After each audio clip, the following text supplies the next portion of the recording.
कोल्हापुरातल्या गार्डनमध्ये अचानक गर्दी वाढली आणि ती गर्दी होती टक्कलग्रस्तांची. समोरचं दृश्य पाहताच अधिकारी पण हादरले. कोल्हापुरातून एक मोठी बातमी समोर येते आहे. गेल्या 8 दिवसांपासून शहरातली महावीर गार्डनमध्ये टक्कलग्रस्त गर्दी करत होते आणि या गार्डनमध्ये सलमान नावाचा व्यक्ती या टक्कलग्रस्तांना केस येण्यासाठी त्यांच्या डोक्याला आयुर्वेदिक तेल लावत होता. हे तेल लावण्यासाठी टक्कलग्रस्तांची गर्दी मोठ्या प्रमाणात वाढली होती. मात्र गर्दी प्रचंड प्रमाणात वाढल्यानं अखेर 8 दिवसानंतर महापालिकेच्या अधिकाऱ्यांना जाग आली. या व्यक्तीविरोधात कारवाई करण्यात आलेली आहे. घटनेबाबत अधिक माहिती अशी की कोल्हापुरात टक्कलग्रस्तांना आयुर्वेदिक तेल लावणाऱ्या सलमानवर महापालिकेकडून अखेर कारवाई करण्यात आली. गेल्या 8 दिवसांपासून ही व्यक्ती कोल्हापुरातील महावीर गार्डनमध्ये टक्कलग्रस्तांना केस येण्यासाठी त्यांच्या डोक्याला आयुर्वेदिक तेल लावत होता.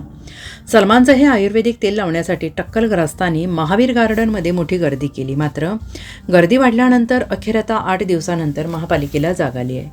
महापालिकेच्या आरोग्य विभागानं आक्षेप घेत सलमानकडे आयुर्वेदिक तेलासंदर्भात चौकशी केली. टक्कलग्रस्तांना लावत असलेले आयुर्वेदिक तेलाच्या संशोधनासंदर्भात पुरावे सादर करण्याचा आदेश देखील महापालिकेकडून सलमानला देण्यात आला आहे.